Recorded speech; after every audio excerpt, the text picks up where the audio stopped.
देखो बच्चों, ये वाला क्वेश्चन एक बच्चे ने टेलीग्राम पे मुझसे पूछा कि सर इस क्वेश्चन को कैसे सॉल्व करेंगे। यहाँ पर A B plus C is equal to 2020 दिया है और A plus B C is equal to 2021 दिया है। ठीक है, तो यहाँ पर हमें ए बी सी की वैल्यू फाइंड आउट करना है।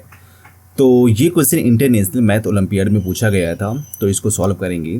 तो क्वेश्चन को देखने के बाद में आपको ऐसा लग रहा होगा ये क्वेश्चन तो ईजी है, दोनों क्वेश्चन को सॉल्व करेंगे और ए बी सी की हमें वैल्यू मिल जाएगी। लेकिन दिखने में जितना इजी दिख रहा है वो है नहीं। यहाँ पर हमें दो इक्वेशन पता है और दो इक्वेशन में तीन वेरिएबल हैं। तो देखो, जब हमारे पास में जितने वेरिएबल होते हैं उतने ही अगर इक्वेशन पता होते हैं तो हम उसको इजीली सॉल्व कर सकते हैं। ठीक है, तो थोड़ा सा इसमें लॉजिक लगाना पड़ेगा। ठीक है, और इस क्वेश्चन को ईजी हम बनाते हैं, कैसे इसको सॉल्व करेंगे। ठीक है, तो अगर आपका इसी तरह का कुछ डाउट है तो आप अपने डाउट को इस टेलीग्राम पे सेंड कर सकते हो, यहाँ से आपका डाउट सॉल्व हो जाएगा। ठीक है, तो चलो फिर स्टार्ट करते हैं हम। यहाँ पर हमें पता है A B plus C is equal to 2020 and A plus B C is equal to 2021 पता है। ठीक है, तो एक को हम इक्वेशन 1 कंसीडर कर लेंगे। ठीक है, और दूसरे वाले को हमने इक्वेशन 2 कंसीडर कर लिया। क्लियर। अब इसके बाद में क्या करेंगे, इक्वेशन 2 में से 1 को सब्ट्रैक्ट कर देंगे तो हमें एक रिलेशन मिल जाएगा। ठीक है, इक्वेशन 2 माइनस इक्वेशन 1 करेंगे तो हमें क्या मिल जाएगा। इक्वेशन 2 कितना था, इक्वेशन 2 दिस टर्म ना, means A plus B C minus A B और माइनस सी। ठीक है, हमने सब्ट्रैक्ट कर दिया, इक्वेशन 2 में से इक्वेशन 1 को सब्ट्रैक्ट कर दिया। अब ये बताओ 2021 में से जब हम 2020 को सब्ट्रैक्ट करेंगे दैट इज़ 1 मिल जाएगा। ठीक है, अब यहाँ पर देखो ए इसमें है ए इसमें है तो इन दोनों को पास में लिखते हैं, means A minus A B और इसको means B C minus C is equal to 1। ठीक है, अब हम ए कॉमन किया, हमने ए कॉमन कर लेते हैं, क्या मिल जाएगा 1 माइनस बी और यहाँ से माइनस सी कॉमन करेंगे, माइनस सी हमने कॉमन किया तो क्या मिल जाएगा माइनस सी। ये तो माइनस सी कॉमन करेंगे तो ये माइनस बी हो जाएगा और plus C means 1 minus B मिलेगा। ठीक है, इज इक्वल टू 1। अब देखो 1 माइनस बी दोनों में कॉमन है तो हमने कॉमन कर लिया, मीन्स 1 माइनस बी कॉमन किया, क्या बचा ए माइनस सी बचा, ए माइनस सी। ठीक है, अब सी इज इक्वल टू 1, इतना क्लियर हुआ। ठीक है, अब ये बताओ एक नंबर एक ये हो जाएगा एक इंटीजर और दूसरा इंटीजर ये हो जाएगा। अब बताओ दो नंबर का मल्टीप्लिकेशन, यहाँ पर क्या है मल्टीप्लाई है ना, तो मल्टीप्लाई 1 कब होता है। तो ये बोलोगे सबसे पहले कि सर या तो ये 1 के इक्वल होना चाहिए या फिर ये 1 के इक्वल होना चाहिए। मीन्स दोनों अगर 1 1 होते हैं तो ये पॉसिबल होगा कि उनका मल्टीप्लिकेशन करने पर 1 ही आना चाहिए। ठीक है, जिसे हमने एक 1 ले लिया फिर 1 ले लिया, मल्टीप्लाई किया तो हमें 1 मिल गया। ठीक है, ये फर्स्ट केस हो जाएगा। दूसरा केस ये मिल जाएगा कि अगर हम दोनों की वैल्यू -1 कंसीडर करते हैं, मीन्स ये भी -1 है और ये भी -1 है। ठीक है, जब हमने दोनों की वैल्यू -1 एंड -1 कंसीडर किया तो हमें क्या मिल जाएगा 1 मिल जाएगा +1। तो ये दो पॉसिबल होगा। तो दोनों पॉसिबिलिटीज़ के लिए हम इसको सॉल्व करेंगे और ए बी सी की वैल्यू फाइंड आउट करेंगे। ठीक है, तो फर्स्ट केस क्या हो जाएगा, हम यहाँ पे लिखोगे case first 1 minus B is equal to 1 हो जाएगा and A minus C is equal to 1।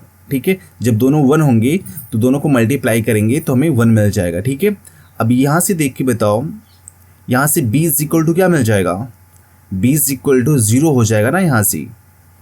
ठीक है, b इज इक्वल टू 0। अब बताओ b इज इक्वल टू जब 0 मिल गया है तो हम इक्वेशन 1 से c की वैल्यू फाइंड आउट कर सकते हैं ना। ठीक है, तो यहाँ पर लिखोगे फ्रॉम इक्वेशन 1, फ्रॉम इक्वेशन 1। तो इक्वेशन 1 कितना है, A B plus C is equal to 2020। ठीक है, b को 0 किया तो ये भी 0 हो जाएगा, means 0 plus C is equal to 2020। तो c इज इक्वल टू क्या मिल जाएगा 2020, c की वैल्यू मिल गया।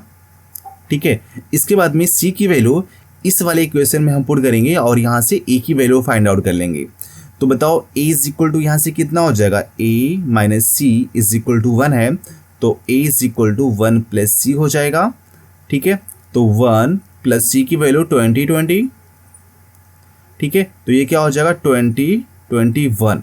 तो ए की वैल्यू कितना मिल गया 20 21। तो यहाँ से फर्स्ट वाले केस से हमने क्या निकाला, ए बी और सी की वैल्यू हमने फाइंड कर लिया। कितना आ गया, ए की वैल्यू आया 21 आया, और बी की वैल्यू आया 0 आया, और सी की वैल्यू आया 20 आया, ठीक है। तो हमें ए बी सी की वैल्यू मिल गई। अब इसके बाद में हमारा केस सेकेंड होगा। केस सेकेंड को हम सॉल्व करेंगे जब दोनों निगेटिव में होंगे, ठीक है।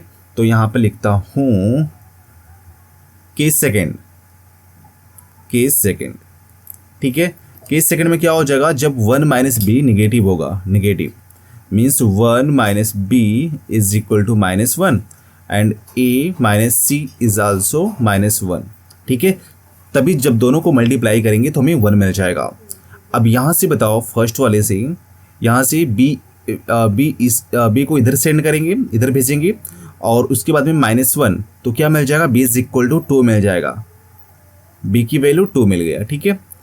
इसके बाद में बी की वैल्यू 2 मिल गया है, तो इक्वेशन 1 देखो, इक्वेशन 1 और इक्वेशन 2 में बी की वैल्यू को पुट कर देते हैं, ठीक है, ठीक है। तो हमने यहाँ पर इक्वेशन 1 उठाया। इक्वेशन 1 कितना था, यहाँ पर लिखोगे फ्रॉम इक्वेशन 1। तो इक्वेशन 1 कितना था, A B plus C is equal to 20 20, ठीक है। बी की वैल्यू 2 आया है, तो क्या हो जाएगा 2a plus C is equal to 20 और 20 हो जाएगा, ठीक है। इसको इक्वेशन हम ए कंसीडर कर लेते हैं। उसके बाद में हम सेकेंड वाले इक्वेशन में b is equal to 2 put करते हैं। सेकेंड वाले इक्वेशन में b is equal to 2 put करेंगे तो कितना मिल जाएगा, means a plus 2c is equal to 20 21 मिल जाएगा। This is equation B. अब देखो दोनों में लीनियर इक्वेशन मिल गया। अब इस इक्वेशन को हम सॉल्व करेंगे, ठीक है। अब सॉल्व कैसे कर सकते हैं, एक नंबर में हमें 2 से मल्टीप्लाई करना पड़ेगा ना। तो सपोज हमने यहाँ पर इक्वेशन 1 में हमने क्या किया कि 2 इंटू इक्वेशन 1 माइनस बी कर देते हैं, ठीक है। तो बताओ इक्वेशन 1 में 2 से मल्टीप्लाई करेंगे तो क्या मिल जाएगा, ये मिल जाएगा 4a प्लस 2c माइनस 40 और ये तो सेम रहेगा बी वाला, means a plus 2c is equal to 20 21, ठीक है। सब्ट्रैक्ट करेंगे तो ये तो कैंसिल आउट हो जाएगा, और 4a माइनस a कितना मिल जाएगा 3a इज इक्वल टू, जब इसको सब्ट्रैक्ट करेंगे तो 10 माइनस 1 9 मिल गया, 3 माइनस 2 1 मिल जाएगा, दिस इज 0, और 4 माइनस 2 219, ठीक है। जब हम इसको दोनों साइड में 3 से डिवाइड करते हैं ना तो क्या मिल जाएगा, a इज इक्वल टू 3 6 जा, ठीक है, 2 मिल जाएगा, 3 7 जा, और 3 3 जा 9, तो a इज इक्वल टू कितना मिल गया 673, ठीक है। अब a की वैल्यू जब हमें पता हो गया है तो इसके बाद में हम c की वैल्यू फाइंड आउट कर सकते हैं दिस इक्वेशन से, ठीक है। तो हम क्या पुट करेंगे, a minus C is equal to -1, तो c इज इक्वल टू कितना हो जाएगा, c इज इक्वल टू हो जाएगा 1 प्लस a हो जाएगा। c को हमने इधर किया, 1 को इधर किया, तो a प्लस 1, ठीक है। अब c 1 लिखा, a की वैल्यू 673 मिल गया, तो c इज इक्वल टू कितना मिल जाएगा, c इज इक्वल टू मिल जाएगा 674। तो यहाँ से भी हम a b c की वैल्यू हम दोनों कंडीशन से फाइंड आउट कर सकते हैं, ठीक है।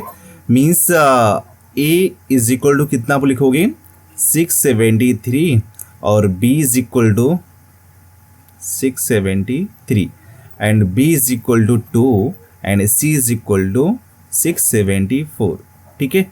तो आप जो यहाँ पर ए बी सी की वैल्यू आया है, ठीक है, यहाँ पर भी और यहाँ पर भी जो ए बी सी की वैल्यू आया है, ठीक है, आप दोनों इक्वेशन में किसी भी इक्वेशन पर पुट करोगे तो दोनों वैल्यू दोनों केसेस में सेटिस्फाई करेंगे, ठीक है। तो इस तरह से हम इसकी वैल्यू फाइंड आउट कर सकते हैं इंटीजर, ठीक है। तो चलो फिर बाय बाय।